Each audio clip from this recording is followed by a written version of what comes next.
I don't know if y'all noticed, but Jonathon Taylor made his return back to football this past week. Although he signed a contract that made him one of the highest paid running backs in the league, he was still underutilized in his first week back.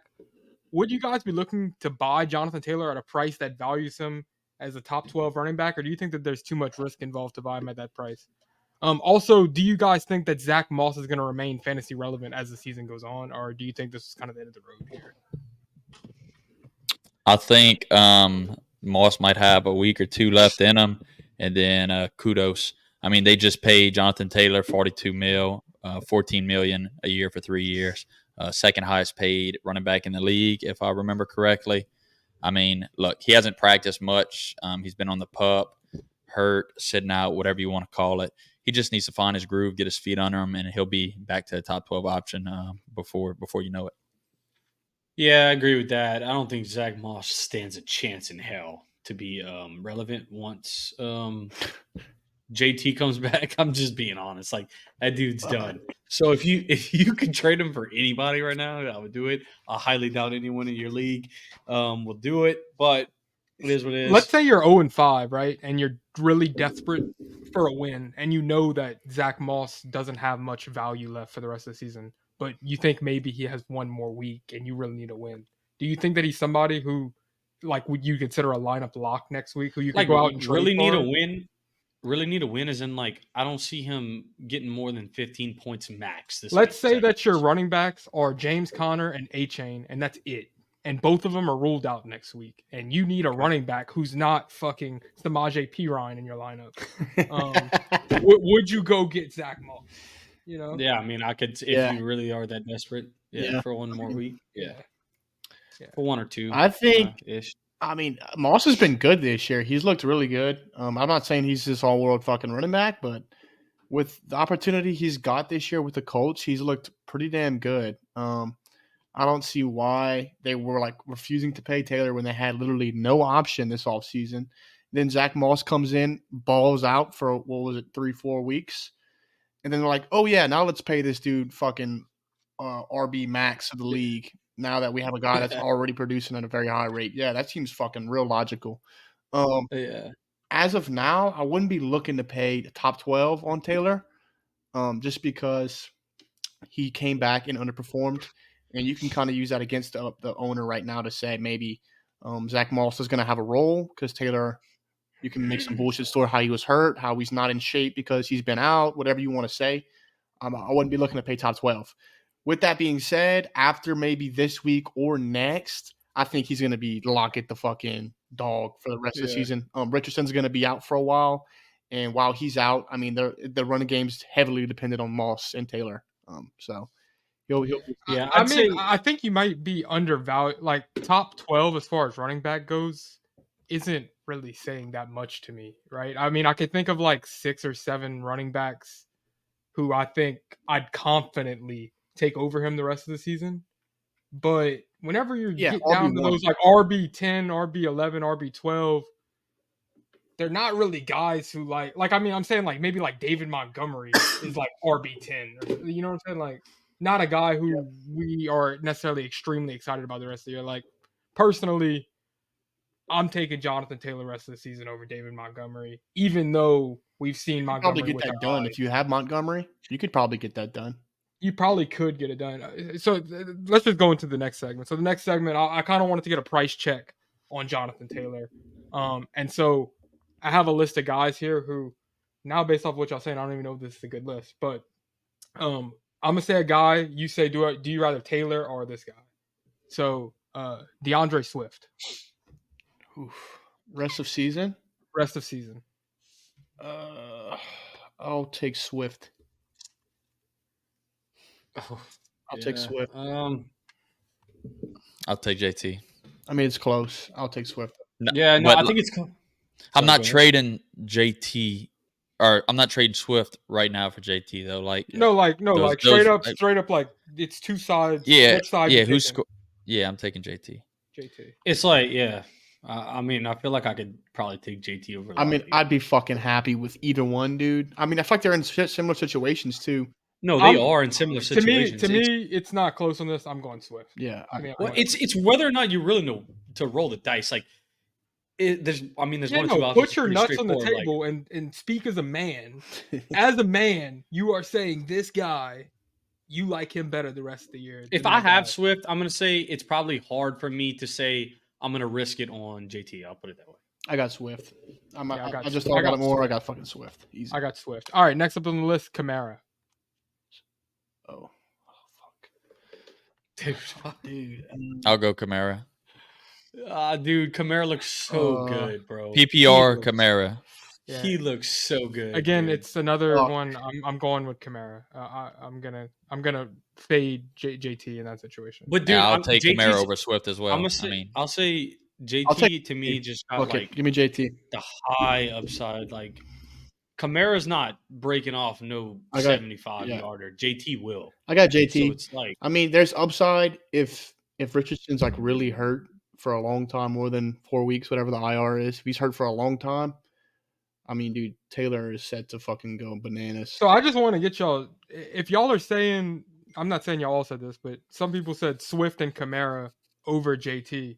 Swift and Kamara are bona fide top 12 options in my eyes the rest of the season. Yeah, JT as well. So that's what so some of y'all were saying at first, y'all don't think that y'all would value him as a top 12 running back. I think y'all are mistaken. I think y'all are valuing JT Healthy's top fucking No, six. what Brennan said is he wouldn't right now, if he had to make a trade, he would try not to pay a top 12 guy for JT. He'd try to more like buy low on him. That's what he was saying.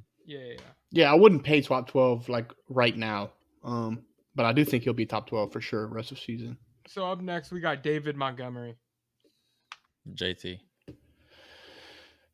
Dude, I think Monty looks good, bro. Like I don't like I feel like I would have a hard time trading any one of these guys for JT just because you're risking it. Like there's a chance he comes back with a lot of rust, and if they're not getting it would anywhere, take JT plus? No, I'm not. If I got JT, I'm not doing that either. It depends what you think. I mean, I think if you have Montgomery, you can definitely get JT. If you have I'd probably roll it. Dude, if I had give me JT, Montgomery on my team JT, and JT a trade I think for I'm one gonna go, JT, I'm gonna go my JT. inbox. I'm just saying, like, it's hard right now to be like, I'm gonna sacrifice all this production that I'm getting to roll the dice on JT, who I think we could see like a little bit of rust. And like if they're not able to move the ball and AR-15 is gonna be out for a while, like I know he can house one at any moment in time, but like touchdowns are going to play a lot into how many points he's going to be scoring. So it's just like David Montgomery is helping you win your weeks right now. JT is going to help you win a championship, and that's what matters here. I don't care about your regular season hero, to be honest. Yeah. You don't give a fuck. Okay, so I got two more. You don't give a rat's ass. I got two more here. I want to talk about Travis Etienne. JT. Damn. It's Etienne. It's Etienne. Yeah, I'm taking Etienne's JT. too locked in right now. I mean, with Etienne being used the way he is, he's looking like a dog on the ground. And they're I view Etienne as the top 5 running back rest of the season he's right now. For sure. Yeah, I would agree with them. If I had Etienne, I wouldn't do a 1-for-1 trade. I think they're very similar. They're big play guys, could get multiple touchdowns, probably get a couple receptions through there, especially if Minshew's quarterback over there in Indy. But I wouldn't trade away Etienne. For me, that's the deal breaker. I think Etienne is being used too much in the passing game right now. He's a better receiver. I think Etienne is just safe, and I see the same upside. Yeah. Etienne is top 5, and he's already JT producing. Could be top 5. Yeah, he's already producing for sure at that level right now. So, and then the last one. This one might be a little controversial. Whoa!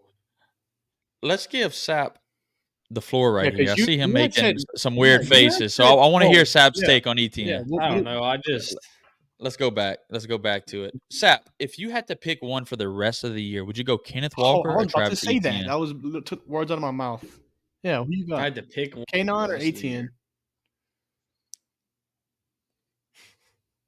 I'll go K9. Okay. I'm not gonna say I didn't think that was coming, but do you like Etienne rest of season? Yeah, I mean, like, I think he's a top 12 back. Okay. I think Jonathon Taylor just is top 6. already. You think? Okay.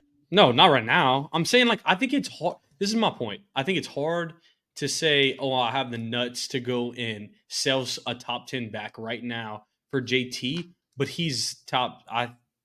I'd probably do it still Yeah, because well, I'm like saying people are gonna be, looking to us for advice, like, like, what should I do? We know it's tough, but you got to make a decision here, that's why I just said I think I would do it still. I said it's tough, but I think I would do it still. Yeah. All right, I can respect that. I think that I rather ETN rest of season just because there's less risk involved, but I could see that. I can see that. The last one on my list, I think that there's risk involved here, but you can't deny what's been happening. Kyron Williams. Who do you rather the rest of the season? Give me Kyron. JT or Kyron Williams? Is that the question? That's the question. Give me JT.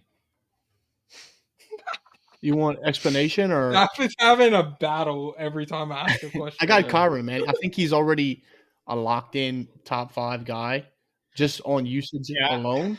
I mean, I don't see them getting another back that's going to take over the backfield from him. So give me him. I mean, JT. I mean, I guess JT's ceiling could be like RB1 in like best case scenario, but like chances of him hitting that are slim. And then after that, it would be like a top 5 to top 10ish back, and then Kyron's already there. So I'd say Kyron. Well, I would say one thing is Cooper Kupp has been back on the field for one game, and Kyron had 7 points in that game. He's now down the pecking order in the options in that offense. Still goal line back, but I'm just saying. Look, let's not forget that this is gonna be a pass first offense, and they just got their primary weapon back. Agreed. Right now, today, I'm going JT. But next week I could have a different opinion. So yeah, I see Kyron just as he seems like a great candidate for regression to me as of right now. So yeah, well, I mean, I agree. his production's been coming mainly off of touchdowns, so that's very easy. And you're talking about a team who just got they're one of the best red zone targets in the league. Yeah, I'm just saying that because I think their offense is going to be pretty good with cutback. And I mean, he's the only running back on the team, so I mean, I feel like I like Kyron borderline top 12. I'm just saying that I feel like I've seen a better. I mean, don't get me wrong. I think the Rams offense is firing. Like, I'm not taking anything away.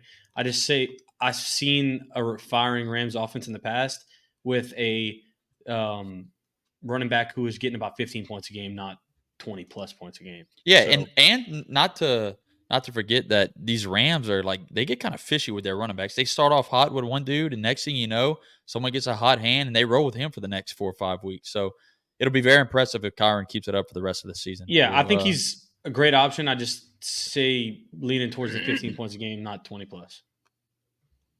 Yeah, I agree. I think he still finishes top 12, but yeah, I agree.